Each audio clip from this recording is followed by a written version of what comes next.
আসসালামু আলাইকুম। 18 বাংলা সংবাদে সবাইকে স্বাগত জানাচ্ছি আমি ভাবনা আহমেদ। শুরুতেই জানিয়ে দিব বিআরবি কেবল সংবাদ শিরোনাম। মাঠ পর্যায়ে ভুল বোঝাবুঝির কারণে বরিশালে অনাকাঙ্ক্ষিত ঘটনা, বললেন মন্ত্রিপরিষদ সচিব।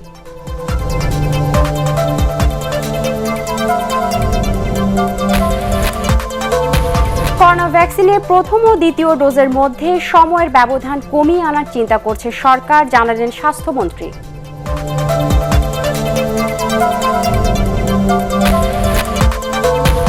করোনাকালে আর্থিক সংকটে বন্ধ হতে বসেছে দেশের ৭০% কিন্ডারগার্টেন, প্রাক প্রাথমিক শিক্ষা হুমকির মুখে।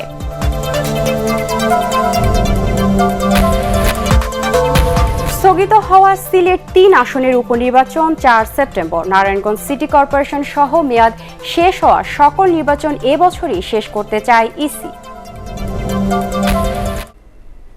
শুনছিলেন বিআরবি কেবল সংবাদ শিরোনাম। এবারে বিস্তারিত সংবাদ। মাঠ পর্যায়ে ভুল বোঝাবুঝির কারণে বরিশালে অনাকাঙ্ক্ষিত ঘটনা ঘটেছে বলে মন্তব্য করেছেন মন্ত্রিপরিষদ সচিব খন্দকার আনোয়ারুল ইসলাম। তিনি জানান, ওই ঘটনায় অ্যাডমিনিস্ট্রেটিভ সার্ভিস অ্যাসোসিয়েশনের বিবৃতির সঙ্গে দ্বিমত পোষণ করেছেন সচিবরা।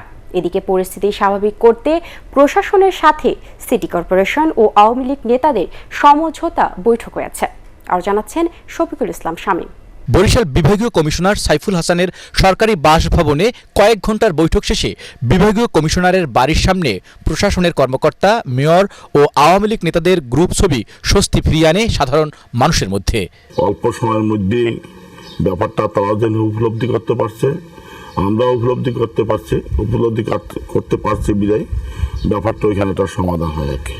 এ বিষয়ে মন্ত্রী পরিষদ সচিব খন্দকার আনোয়ারুল ইসলাম সাংবাদিকদের বলেন, প্রশাসন ও মাঠ পর্যায়ের জনপ্রতিনিধিদের সাথে আরও যোগাযোগ বাড়ানোর পরামর্শ দেওয়া হয়েছে। এছাড়া সবাইকে স্থানীয়ভাবে আলোচনা করে সমস্যা সমাধানের নির্দেশনা দেওয়া হয়েছে। ইন্টারাকশন না করার ফলেই আমাদের ব্যক্তিগত অভিজ্ঞতাও দীর্ঘদিন ফিল্ডে হয়, যেখানে ইন্টারাকশনটা কম হয় সেখানেই এই ধরনের মিসকমিউনিকেশনের কারণে আনটুয়ার্ড ঘটনাগুলি ঘটে। তো এগুলো যেন না ঘটে এবং তাদেরকে বলা হয়েছে যে আপনারা নিজেরা আগে বসে দেখেন কি সলভ করা যায়। সবাই তো ফিল্ডে কাজ করতেছে, তো সবার মধ্যে তো একটা ইন্টারাকশন থাকতে হবে। তিনি আরও জানান, বরিশালের ঘটনায় প্রশাসন ক্যাডারের কর্মকর্তাদের সংগঠন বাংলাদেশ অ্যাডমিনিস্ট্রেটিভ সার্ভিস অ্যাসোসিয়েশন যে বিবৃতি দিয়েছিল তার সঙ্গে দ্বিমত পোষণ করেছেন সরকারের সচিবরা। বিবৃতির ভাষা সঠিক হয়নি বলেও মত দেন তারা। আমি যখন কথা বলছি, সব সচিবরা যারা ছিলেন বা অন্যান্য কর্মকর্তারা তারা সবাই এই বিবৃতির সাথে দ্বিমত পোষণ করছে এবং এই ল্যাঙ্গুয়েজ এটা হওয়া উচিত ছিল না। এটা অ্যাডমিনিস্ট্রেটিভ সার্ভিস অ্যাসোসিয়েশনেরও যারা ছিল তারাও অ্যাগ্রি করে গেছেন। এই জাতীয় ল্যাঙ্গুয়েজ ইউজ করাটা কোনো ওয়েলকাম করে।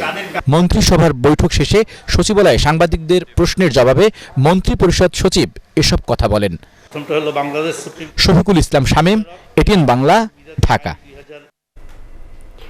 করোনা ভ্যাকসিনের প্রথম ডোজ এবং দ্বিতীয় ডোজের মধ্যকার সময়ের ব্যবধান কমিয়ে আনার বিষয়ে চিন্তা করছে সরকার। প্রধানমন্ত্রী শেখ হাসিনার সভাপতিত্বে মন্ত্রিসভার ভার্চুয়াল বৈঠক শেষে স্বাস্থ্যমন্ত্রী জাহিদ মালিক গণমাধ্যমকে এ তথ্য জানান। গার্মেন্টস ফ্যাক্টরি ও অন্য কারখানায় কাজ করা শ্রমিকদেরকে ভ্যাকসিন দিতে প্রধানমন্ত্রী নির্দেশনা দিয়েছেন বলেও জানান তিনি। ইমদাদুল্লাহ বাবুর রিপোর্ট।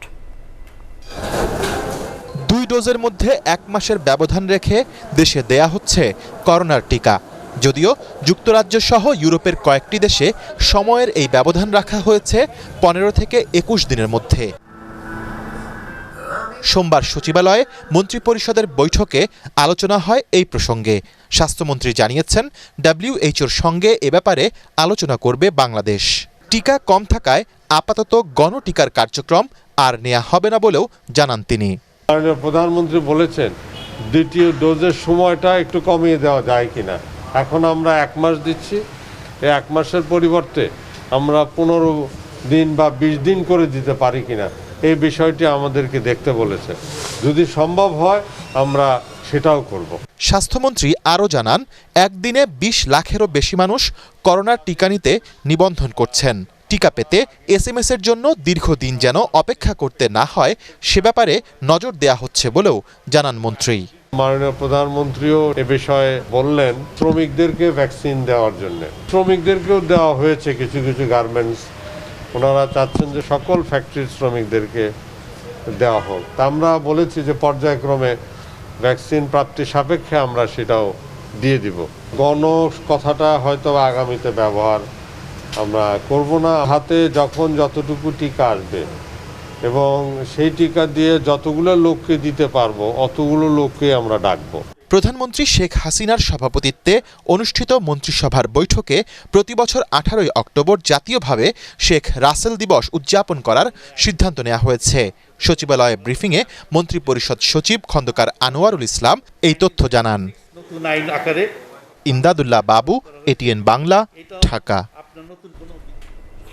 আগ্রহ বাড়ায় রাজধানীর কেন্দ্রগুলোতে বাড়ছে টিকা নিতে আসা মানুষের চাপ। অবশ্য দীর্ঘ লাইনের ভোগান্তির পরও কাঙ্ক্ষিত টিকা পেয়ে স্বস্তি জানাচ্ছেন বেশিরভাগ মানুষ।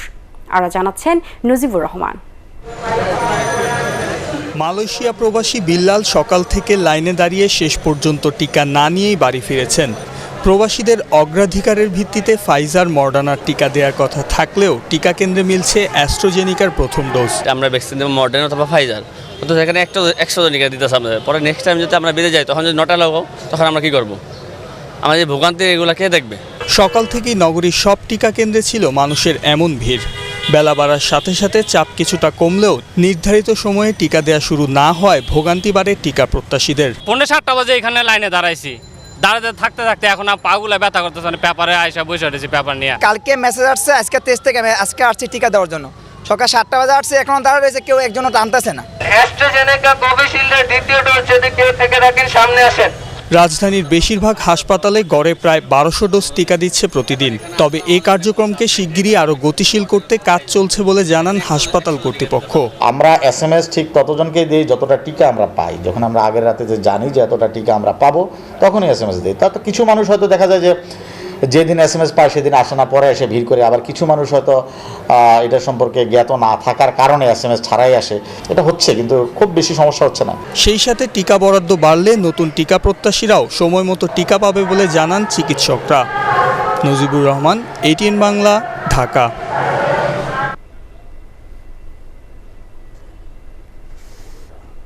সুরক্ষা অ্যাপে 25 বছরের নিচে এবং 18 বছর থেকে শিক্ষার্থীদের নিবন্ধনের ব্যবস্থা রাখা হলেও তা সরাসরি করা যাচ্ছে না। শিক্ষা প্রতিষ্ঠান থেকে স্বাস্থ্য অধিদপ্তরে তালিকা পাঠানোর পরই কেবল নিবন্ধন করা যাবে। আর 18 বছরের উপরে যাদের এখনও জাতীয় পরিচয়পত্র নেই তাদের নিবন্ধনের ব্যাপারে এখনও কোনো সিদ্ধান্ত নিতে পারেননি স্বাস্থ্য অধিদপ্তর। বিস্তারিত জানাচ্ছেন শফিকুল ইসলাম শামীম।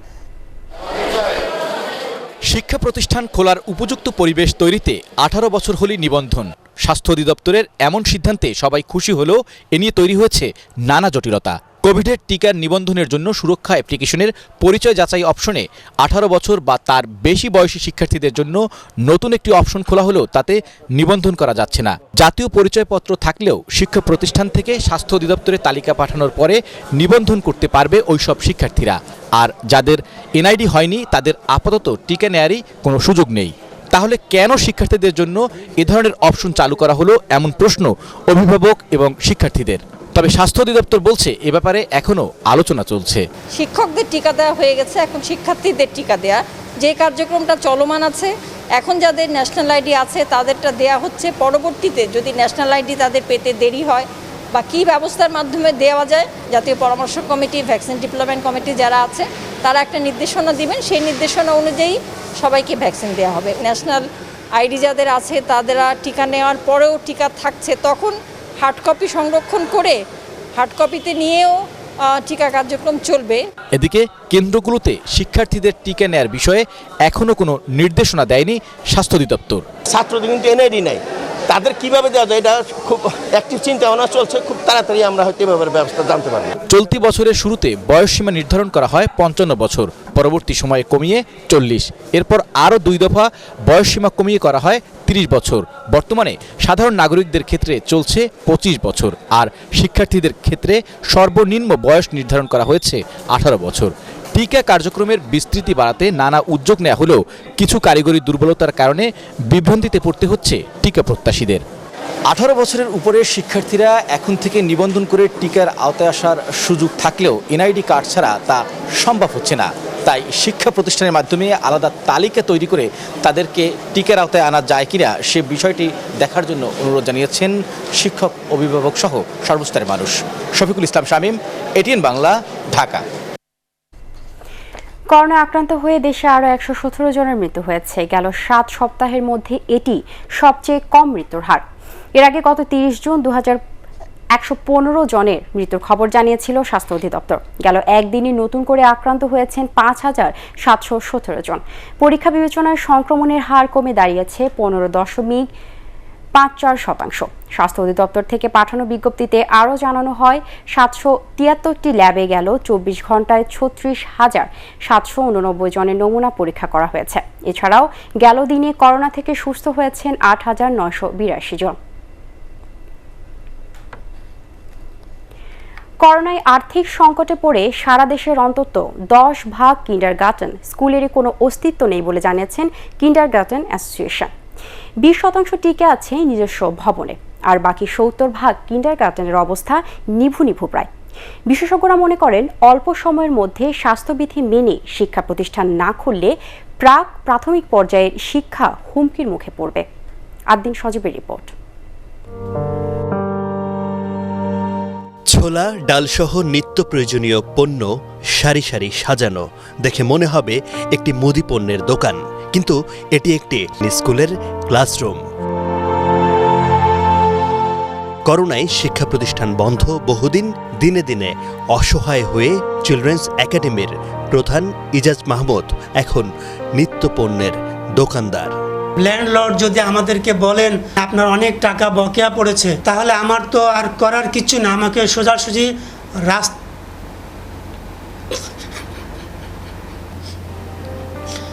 রাস্তায় নামা ছাড়া আর কোনো পথ থাকবে না। আদাবরের গ্রিনলিফ ইন্টারন্যাশনাল স্কুলের প্রধান ফটক এখন ছোটদের খেলনার বড় দোকান। এটি পরিচালনা করেন স্কুলের প্রতিষ্ঠাতা পরিচালক নূর আক্তার। যাতে প্রতিষ্ঠানটাকে ধরে রাখতে পারি, সেই কারণেই কিন্তু আমাদের এই জায়গাটায় বসে থাকা। এমন কঠিন বাস্তবতায় অসহায় হয়ে এখন বাড়ি বাড়ি খাবার পৌঁছে দিয়ে সামান্য কিছু আয় করেন সার্ক চিলড্রেন্স এডুকেশনিস্ট ফোরামের সদস্য ডক্টর মঞ্জুর ইমাম। খাবার ডেলিভারি দিতে যে দেখা গেল ওই বাসার একটা ছেলে আমার স্টুডেন্ট ছিল, তারা হতবাক হয়ে যায়। কখনো কখনো তারা ডেলিভারির পয়সা থেকে আমাকে বেশি দেওয়ার চেষ্টা করেছে। কিডস ইন্টারন্যাশনাল স্কুলের সাইনবোর্ডের মধ্যে লাল টেপ দিয়ে ক্রস দেয়া আছে, তার মানে হলো স্কুলটি বন্ধ আছে। এই স্কুলের সাইনবোর্ডে যে নম্বরগুলো আছে সে নম্বরগুলোতে যোগাযোগ করে কাউকে পাওয়া গেল না। তথ্য মতে নিজস্ব অর্থায়নে পরিচালিত সারা দেশে প্রায় 40,000 স্কুল রয়েছে। করোনার আগে এগুলোতে পড়াশোনা করত প্রায় 1 কোটি শিক্ষার্থী। শিক্ষক কর্মচারী ছিল 6 লাখের মতো, যার অর্ধেকও নেই এখন। কিসের ভিত্তিতে সরকার তাদের সহায়তা করবে? তারা আবেদন করতে পারেন সরকারের কাছে, সরকার যাচাই বাছাই করে দেবেন। এদেরকে রক্ষা করলে একটা বিশেষ শিক্ষার্থীকে আমরা শিক্ষার্থীদেরকে হয়তো আমরা শিক্ষার প্রতি বসিয়ে উঠতে সহায়তা করতে পারবো। এত সংকটের মধ্যেও আশার কথা, শিক্ষা প্রতিষ্ঠান খুলতে সংশ্লিষ্টদের তাগিদ দিয়েছেন প্রধানমন্ত্রী শেখ হাসিনা। আদ্দিন সজীব, এটিএন বাংলা, ঢাকা। স্থগিত হওয়া সিলেট 3 আসনের উপনির্বাচন আগামী 4 সেপ্টেম্বর। 1 সেপ্টেম্বর কেবল একদিন বিশেষ প্রচারণার সুযোগ পাবেন প্রার্থীরা। এছাড়া নারায়ণগঞ্জ সিটি কর্পোরেশন এবং মেয়াদ শেষ হওয়া জেলা, উপজেলা পরিষদ ও ইউপি নির্বাচন ডিসেম্বরের মধ্যেই শেষ করতে চায় নির্বাচন কমিশন। ইসির বৈঠকে এসব সিদ্ধান্ত নেওয়া হয়। আরও জানাচ্ছেন মাহবুব কবির চপল। গত 28 জুলাই সিলেট 3 আসনের উপনির্বাচনের তারিখ ছিল, কিন্তু করোনা মহামারীর কারণে আদালতে রিট করলে 5 আগস্ট পর্যন্ত নির্বাচন স্থগিত করে হাইকোর্ট। ফলে নতুন করে 4 সেপ্টেম্বর ভোটের দিন ঠিক করেছে নির্বাচন কমিশন। আগেই প্রার্থীরা প্রচারণা শেষ করলেও দীর্ঘ বিরতি থাকায় 1 সেপ্টেম্বর একদিন প্রচারণা চালানোর সুযোগ দিয়েছে ইসি। সিলেট 3 আসনের যে স্থগিত নির্বাচন 4/9/2021 তারিখে অনুষ্ঠিত হবে। যেহেতু 26 জুলাই থেকে 2 তারিখ পর্যন্ত একটা লম্বা সময় যারা প্রচার করেছেন গ্যাপ পড়ে গেছে, এই জন্য মাননীয় কমিশন সিদ্ধান্ত নিয়েছেন যে 1 সেপ্টেম্বর সকাল 8টা থেকে 2 সেপ্টেম্বর সকাল 8টা পর্যন্ত তারা তাদের যে ভোটার আছেন তাদেরকে সেন্সিটাইজ করার জন্য একদিন সময় দিয়েছেন, অর্থাৎ প্রচার করতে পারবেন এই একদিন। বর্তমান নির্বাচন কমিশনের মেয়াদ শেষ হচ্ছে আগামী ফেব্রুয়ারিতে, তাই ডিসেম্বরের মধ্যে নারায়ণগঞ্জ সিটি নির্বাচন, কুমিল্লা 7 আসনের উপনির্বাচন, মেয়াদোত্তীর্ণ জেলা উপজেলা পরিষদ নির্বাচন ও 4000-এর বেশি ইউপি নির্বাচন শেষ করতে চায় কমিশন। আমরা 45 ইউনিয়ন পরিষদের ইলেকশন করব, এর মধ্যে মাত্র 204টি আমরা করতে পেরেছি। করোনার কারণে বাকিগুলো আমাদেরকে স্থগিত রাখতে হয়েছে। আর জেলা পরিষদের তো অলমোস্ট সবগুলাই ম্যাচিওর হয়ে গেছে, সেটিও করতে হবে। এবং উপজেলা পরিষদের এর মধ্যে আমরা খবর নেব, এইগুলো আমরা উপনির্বাচন করতে হবে। এবং যদি পৌরসভার যেই ভোটগুলো আছে পৌরসভারগুলো আমাদেরকে করতে হবে।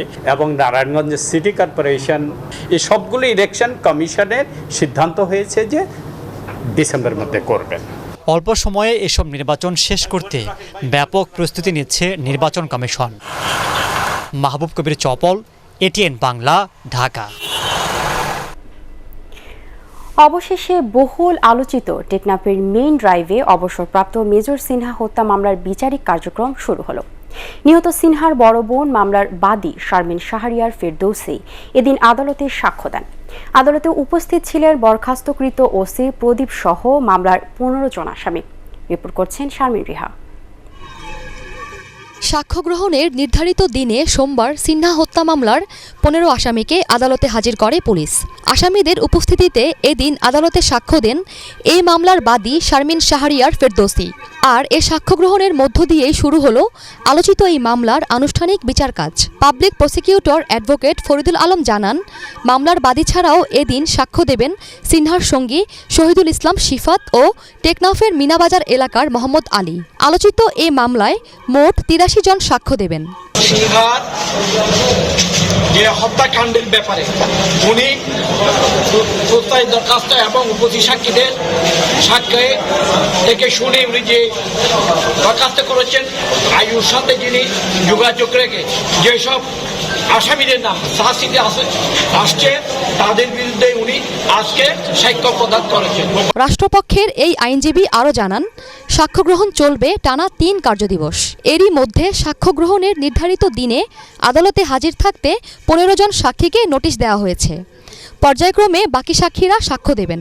ডিফেন্স কেসটা ডিসক্লোজ করা এটাকে আমাদের জন্য ওয়াইজ না। আমরা যদি কালকে যারাটা আমরা করি তাহলে যারার মাধ্যমে আমরা বুঝতে পারবো যে আমাদের আসলে কোন দিকে মোড়টা নেই। 2020 সালের 31 জুলাই রাতে কক্সবাজার টেকনাফ মেরিন ড্রাইভ শামলাপুর চেকপোস্টের গাড়ি তল্লাশিকে কেন্দ্র করে পুলিশের গুলিতে নিহত হন সেনাবাহিনীর অবসরপ্রাপ্ত মেজর সিনহা মোহাম্মদ রাশেদ খান। এই ঘটনায় করা হত্যা মামলায় ওই বছরের 13 ডিসেম্বর ওসি প্রদীপ কুমার দাস সহ 15 জনকে অভিযুক্ত করে আদালতে অভিযোগপত্র দেন তদন্ত কর্মকর্তা র্যাবের সিনিয়র সহকারী police super Khairul Islam. Sharmin Riha, ATN Bangla, Dhaka. Padma সেতুতে শেষ হলো রোডওয়ে স্ল্যাব বসানোর কাজ। এর ফলে পূর্ণতা পেল সেতুর 6.15 কিলোমিটার সড়কপথ। 2917 রোডওয়ে স্ল্যাবের মধ্যে শেষটি বসানো হয় আজ সকালে। পদ্মা সেতুর নির্বাহী প্রকৌশলী দেওয়ান মোহাম্মদ আব্দুল কাদের জানান, সেতুর 12 ও 13 নম্বর পিলারের স্প্যানে বসানো হয় শেষ 3টি রোডওয়ে স্ল্যাব। 2022 সালের জুন মাসের মধ্যেই ওই পদ্মা সেতু যান চলাচলের জন্য উন্মুক্ত করে দেওয়ার কথা রয়েছে। 2014 সালের ডিসেম্বরে শুরু হয় পদ্মা সেতু নির্মাণ কাজ।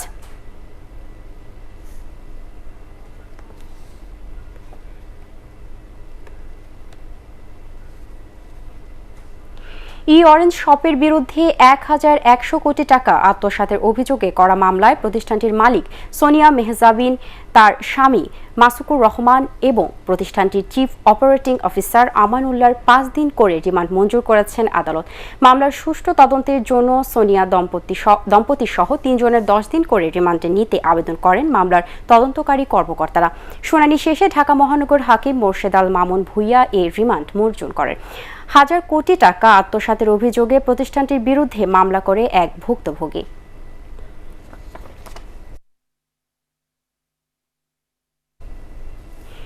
নিজ দলের কর্মীরা যেখানে মাঠে নেই সেখানে বিএনপির গণ অভ্যুত্থানের হুঁশিয়ারি দিবার স্বপ্নের শামিল বলে মন্তব্য করেছেন আওয়ামী লীগ সাধারণ সম্পাদক ওবায়দুল কাদের। রাজধানীতে শোক দিবস উপলক্ষে আওয়ামী লীগের মহিলা বিষয়ক উপকমিটির সভায় ভার্চুয়ালি যুক্ত হয়ে তিনি বলেন, বিএনপির নেতৃত্বের প্রতি তাদের কর্মীদেরই কোনো আস্থা নেই। এ সময় পদ্মা সেতুতে স্ল্যাব বসানো কাজ শেষ হয় অক্টোবর থেকে পিচ ঢালাইয়ের কাজ শুরু হবে বলে জানান ওবায়দুল কাদের। অবশ্য বিএনপি নেতারা আজ গণ অভ্যুত্থানের স্বপ্ন দেখছে। জনগণ তো দূরে থাক, নিজ দলের কর্মীরাও মাঠে নামেন, কারণ দলীয় নেতৃত্বের প্রতি কর্মীদের কোনো আস্থা নেই। যারা দলীয় প্রধানের জন্য রাস্তায় একটা মিছিল করতে পারে না, তারা আবার অভ্যুত্থানের রঙিন খোয়াব দেখছে। বিএনপি দেশকে জঙ্গি রাষ্ট্র বানাতে চায় বলে মন্তব্য করেছেন তথ্য ও সম্প্রচার মন্ত্রী ডক্টর হাসান মাহমুদ। রাজধানীর জাতীয় প্রেস ক্লাবে মিলনায়তনে ২১ আগস্ট গ্রেনেড হামলায় নিহত বেগম আইভি রহমানের ১৭তম মৃত্যুবার্ষিকী উপলক্ষে এক আলোচনা সভায় তিনি কথা বলেন। বঙ্গবন্ধুকে সপরিবারে হত্যা থেকে শুরু করে ২১শে আগস্টের ভয়াবহ গ্রেনেড হামলার সাথে জিয়া পরিবার জড়িত বলেও জানান মন্ত্রী। বেগম খালেদা জিয়ার সঠিক জন্ম তারিখ জাতির সামনে জানাতে বিএনপি নেতাদের প্রতি আহ্বানও জানান তিনি। এতে পানি সম্পদ উপমন্ত্রী AKM এনামুল হক শামীম অন্যান্যের মধ্যে বক্তব্য রাখেন। তারা জঙ্গি গোষ্ঠীর সাথে সরাসরি সম্পৃক্ত, তাদের মাধ্যমেই মূলত ২১শে আগস্টের গ্রেনেড হামলা পরিচালনা করেছিল, তাদের মাধ্যমে কিবরিয়া সাহেবকে হত্যা করেছিল, তাদের মাধ্যমে বিভিন্ন জায়গায় গ্রেনেড হামলা, বোমা হামলা হয়েছিল। দেশটাকে তারা আসলে কোন জায়গায় নিয়ে যেতে চায়? তারা কি দেশটাকে তালেবানি রাষ্ট্র বানাতে চায়? সেটি হচ্ছে প্রশ্ন আজকে। সবকিছু খুললেও শিক্ষা প্রতিষ্ঠান বন্ধ রেখে সরকার শিক্ষার্থীদের ভবিষ্যৎকে চরম অন্ধকারে ফেলেছে বলে মন্তব্য করেছেন বিএনপি মহাসচিব মির্জা ফখরুল ইসলাম আলমগীর। চেয়ারপারসনের গুলশান কার্যালয়ে জিয়া পরিষদের করোনায় চিকিৎসা সামগ্রী প্রদান অনুষ্ঠানে তিনি বলেন, করোনাকালে শিক্ষা কার্যক্রম পরিচালনায় সরকারের কোনো পরিকল্পনা নেই। এতে ভয়ঙ্কর ক্ষতির মুখে পড়ছে ভবিষ্যৎ প্রজন্ম।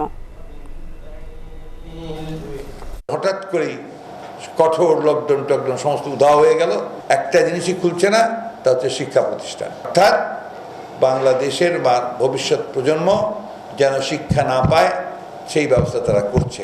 এই যে একটা ভয়ঙ্কর ক্ষতি হচ্ছে একটা প্রজন্ম, সেই ক্ষতিটা কিন্তু সরকার থেকে মোকাবেলা করার জন্য এখন পর্যন্ত কোনো ব্যবস্থা তারা সেভাবে গ্রহণ করতে পারেনি।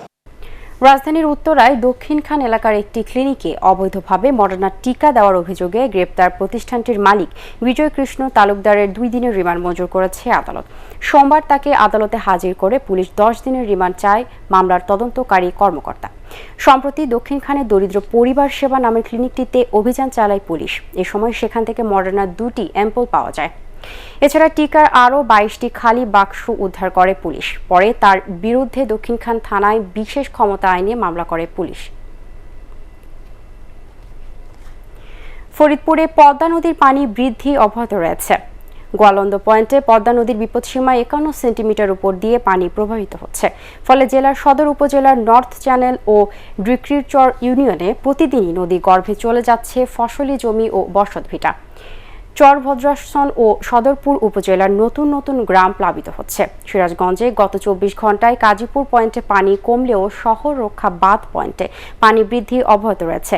জেলার নদী তীরবর্তী নিম্নাঞ্চল ও চরাঞ্চলের নতুন নতুন এলাকা প্লাবিত হচ্ছে। তলিয়ে গেছে বিস্তীর্ণ ফসলি জমি। নাটোরের লালপুরে পদ্মার পানি কমলেও দুর্ভোগ কমেনি দুর্গত মানুষের। এবারে আল আরাফা ইসলামী ব্যাংক অর্থ সংবাদ।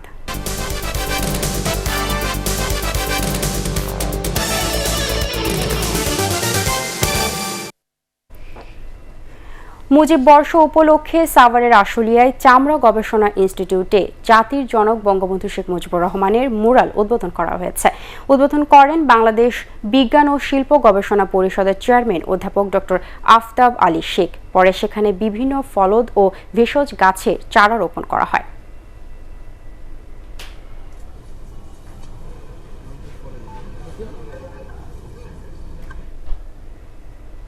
এবারে আন্তর্জাতিক সংবাদ।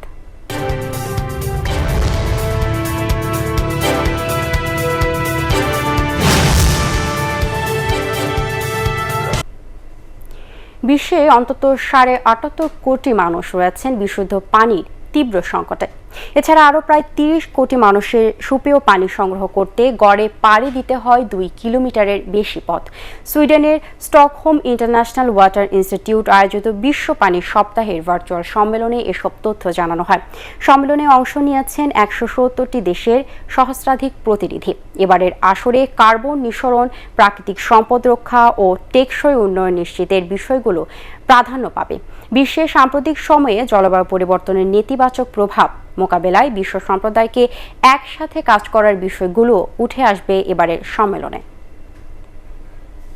৭১ টিভির প্রধান সম্পাদক মোজাম্মেল বাবুকে সভাপতি এবং বিজনেস স্ট্যান্ডার্ড সম্পাদক ইনাম আহমেদকে সাধারণ সম্পাদক করে গণমাধ্যমে সম্পাদকের সংগঠন এডিটর্স গিল্ডের পূর্ণাঙ্গ কমিটি গঠন করা হয়েছে। কমিটির উপদেষ্টা পরিষদে রয়েছেন তোয়াব খান, আবিদ খান, ডক্টর গোলাম রহমান ও তাসমিমা হোসেন। সভাপতিমণ্ডলীতে আছেন আবুল কালাম আজাদ, নাইমুল ইসলাম খান, সাইফুল আলম, শ্যামল দত্ত, তৌফিক ইমরোজ খালেদি। এছাড়াও কার্যনির্বাহী কমিটিতে আছেন সৈয়দ ইশতিয়াক রেজা, জুলফিকার রাসেল, রেজাউনুল হক রাজা, জয় মামুন, মুন্নি শাহ সহ বিভিন্ন সংবাদ মাধ্যমের সম্পাদকরা। রোববার 2 বছরের জন্য এই কমিটি গঠন করা হয়। এবারে ইস্পাহানি শেয়ারবাজার সংবাদ।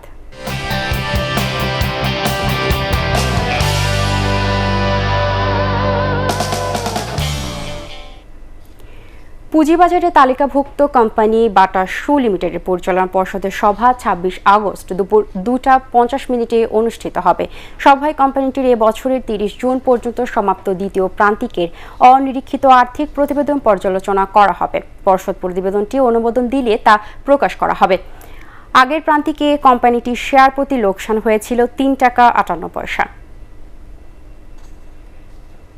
এবারে পার্টেক্স খেলার খবর।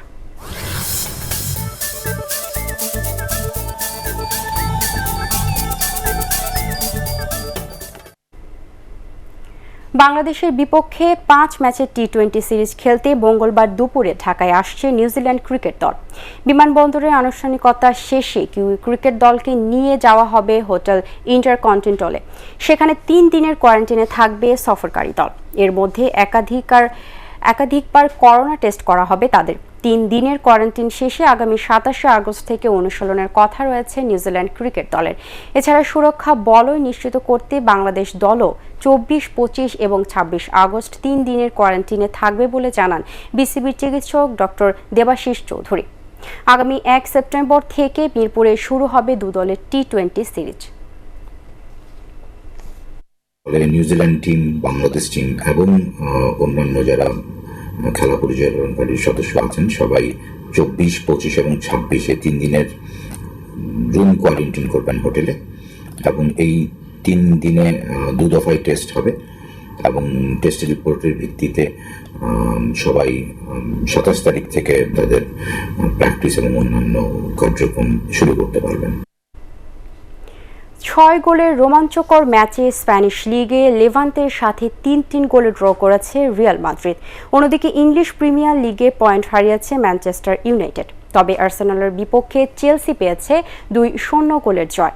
আর সিরিয়েতে উদিনেসের সাথে 2-2 গোলে ড্র করেছে জুভেন্টাস। SM আশরাফের report. এক মৌসুম পর টটেনহ্যাম হটস্পার থেকে রিয়াল মাদ্রিদে ফিরেই গোল উদযাপনের উপলক্ষ পেয়ে গেলেন গ্যারেথ বেল। ম্যাচের বয়স তখন মাত্র 5 মিনিট, কিন্তু সেই ফেরাটাকে দুঃস্বপ্ন বানিয়ে ফেলেন লেভান্তে ফুটবলাররা। রজার মার্টি আর হোসে কাম্পানা দ্বিতীয়ার্ধের 57 মিনিটের মধ্যে দলকে এগিয়ে নেন 2-1। পাল্টা আক্রমণের ম্যাচে কার্লো আনচেলত্তির দলকে পরাজয়ের হাত থেকে রক্ষা করেন ভিনিসিয়াস জুনিয়র। 73 আর 85 মিনিটে প্রতিপক্ষের জালে বল পাঠিয়ে স্বস্তির 1 পয়েন্ট এনে দেন ব্রাজিলিয়ান স্ট্রাইকার। বেলের ফেরাটা উৎসবের না হলেও 6 বছর পর চেলসির জার্সিতে রোমেলো লুকাকুর প্রত্যাবর্তনটা রীতিমতো অপ্রতিরোধ্য হলো। আর্সেনালের বিপক্ষে 15 মিনিটে দলকে এগিয়ে নেন বেলজিয়াম স্ট্রাইকার। এরপর ব্লুদের দ্বিতীয় গোলটি রিসি জেমসের। প্রিমিয়ার লিগের আরেক ম্যাচে সাউদাম্পটনের বিপক্ষে ফ্রেডের আত্মঘাতী গোলে 30 মিনিটে পিছিয়ে পড়ে ম্যানচেস্টার ইউনাইটেড। শেষ পর্যন্ত মেসন গ্রিনউডের কল্যাণে সমতা নিয়ে মাঠ ছাড়ে রেড ডেভিলরা। ইতালিয়ান লিগে উদিনেসের বিপক্ষে পাওলো দিবালা আর হুয়ান কুয়ার্দোদের গোলে লিড নিয়ে বিরতিতে যায় জুভেন্টাস। দ্বিতীয়ার্ধে মাঠে নামেন পর্তুগিজ মহাতারকা ক্রিস্টিয়ানো রোনালদো, কিন্তু রক্ষণ আর গোলরক্ষকের ভুলে সেই লিড তারা ধরে রাখতে পারেনি। 83 মিনিটের মধ্যে সমতায় ফেরে উদিনেস। এরপর রোনালদোর গোল অফসাইডে বাতিল হলে আর পোস্ট বাধা হয়ে দাঁড়ানোয় ড্র নিয়ে মাঠ ছাড়তে হয় মেসি মিলানো অ্যালেগ্রির দলকে। SM Ashraf, ATN Bangla. শেষ করার আগে বিআরবি কেবল সংবাদ শিরোনাম আরও একবার। মাঠ পর্যায়ে ভুল বোঝাবুঝির কারণে বরিশালে অনাকাঙ্ক্ষিত ঘটনা, বললেন মন্ত্রিপরিষদ সচিব।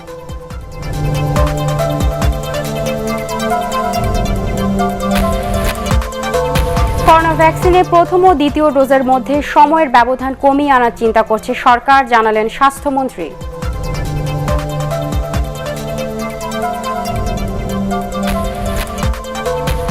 করোনাকালে আর্থিক সংকটে বন্ধ হতে বসেছে দেশের 70% কিন্ডারগার্টেন, প্রাক প্রাথমিক শিক্ষা হুমকির মুখে।